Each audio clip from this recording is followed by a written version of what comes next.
Discussão é que não falta e discussão é que não faltam sobre esse assunto, Cláudio. É conversa para mais de metro. Então, assim é o seguinte, bom, essa é só um detalhe que o senador Fernando Bezerra Coelho participou dessa reunião por telefone, viu? Ele não esteve presente, não. Foi por telefone e mesmo assim para tirar algumas dúvidas, etc. Na verdade, o que a gente está vendo é o Rodrigo Pacheco outra vez tentando, de alguma maneira, virar protagonista numa história em que ele está fora. Né, porque a Câmara dos Deputados é que tem tomado todas as iniciativas, algumas boas e outras péssimas. Né?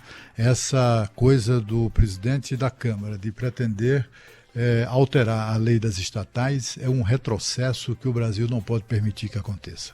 É absolutamente indesejável para o país uma situação como essa, porque na verdade é o seguinte, o deputado Arthur Lira, quando defende isso, ele diz o seguinte, que a lei das estatais impede que haja sinergia entre as empresas estatais e quem está no governo. Ora, essa lei protege as empresas estatais exatamente da interferência de políticos.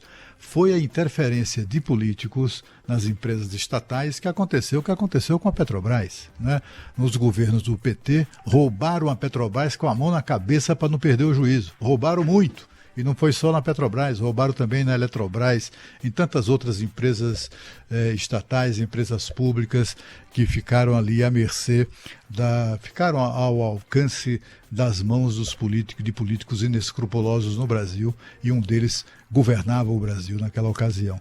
E a gente vê que eles estão loucos por isso, contra a privatização, querem mais acabar com esse negócio de leis estatais, etc. E devem estar torcendo por isso também, porque, afinal de contas, a lei das estatais, se não tivesse feito nada, não produzisse nenhum efeito positivo, só o fato de proteger da influência política já foi um grande avanço, né?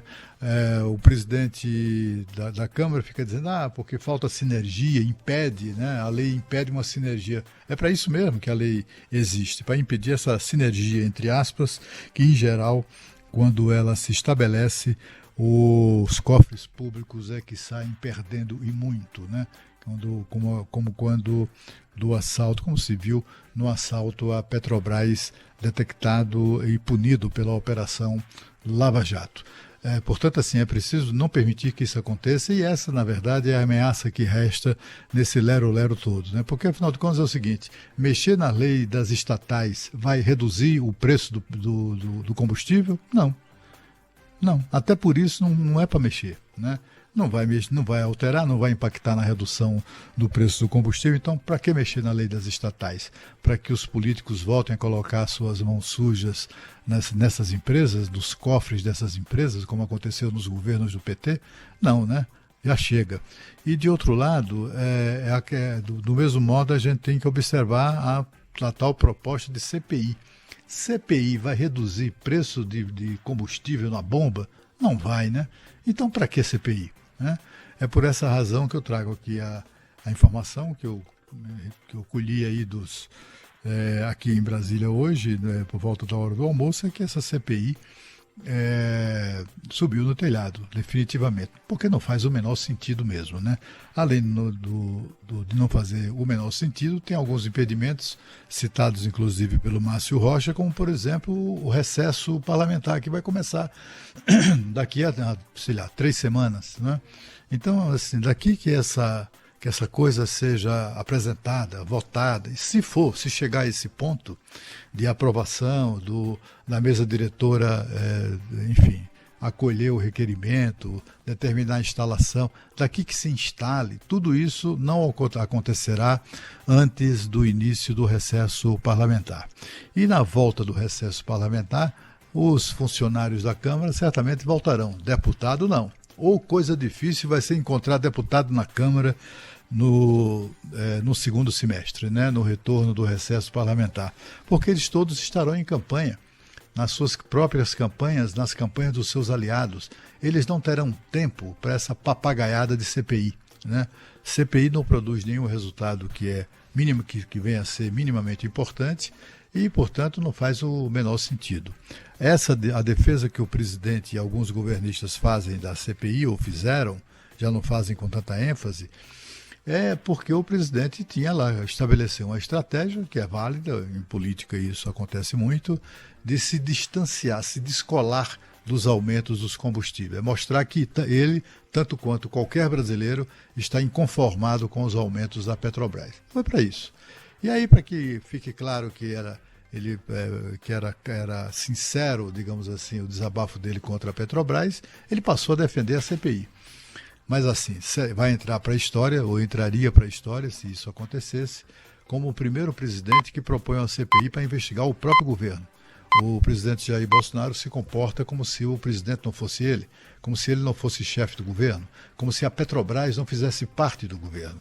É claro que a gente tem dito aqui sempre, né? A Petrobras, e como as empresas estatais, até em razão da lei das estatais, no caso da Petrobras, também em razão do fato de que as ações da Petrobras estão no mercado, estão em bolsa de valores de outros países, há regras a serem observadas e cumpridas que impedem a interferência do governo em política de preço, etc. Se o governo interferir, começa pela justiça norte-americana uma avalanche de ações de indenização que serão pagas por nossos impostos. E não é 2, 3 bi, não, é coisa para 20, 30 bilhões de reais as previsões mais otimistas do tamanho do custo de eventual interferência na Petrobras, interferência na política de preços, né? Portanto, isso não faz o menor sentido e, por não fazer o menor sentido, não haverá CPI mesmo, é a informação que eu tenho. E sobre essa questão dos preços, um cálculo aqui feito nesta semana pela ANP, Agência Nacional do Petróleo, Gás Natural e Biocombustíveis, mostrou que pela primeira vez o litro da gasolina está chegando em R$ 9,00 em algumas regiões do Brasil. Na média nacional, o litro chegou a 7,23, combustível mais barato, e combustível mais barato 6,17, mais caro 8,99, minha nossa. O diesel saltou aqui em média de preço em 6,90, o óleo, no entanto, chega a 8,63 em alguns postos brasileiros, principalmente no Nordeste. No Sul, onde o litro mais caro foi cotado a 7,59, a média do litro diesel também é a mais baixa. Deixa eu só fazer uma observação, Cris, claro. Desculpa te interromper. Esse levantamento da Agência Nacional do Petróleo, ele fecha do dia 12 ao dia 18. Então, ele pegou o primeiro dia do aumento nas refinarias, com a revenda do estoque antigo. Tudo bem que a gente deu no Jornal da Band de sábado, o primeiro dia de aumento, que já tinha gente ajustando o preço. Mas o levantamento da ANP da semana que terminou sábado. Imagino que vem no próximo levantamento, que sai agora, na virada de sexta para sábado, aí sim vem o impacto real do reajuste que foi feito de 5% no valor da gasolina, 14% no preço do diesel. Aí a gente vai ver a semana cheia e quanto e como esse reajuste realmente chegou às bombas. Já tinha gente pagando R$ 8,99 no litro da gasolina no Rio de Janeiro, no dia em que o aumento entrou em vigor. Imagino o que vai acontecer ao longo dessa semana. A gente vai conferir no próximo levantamento que sai na sexta para o sábado. Coisa tá feia, tá feia.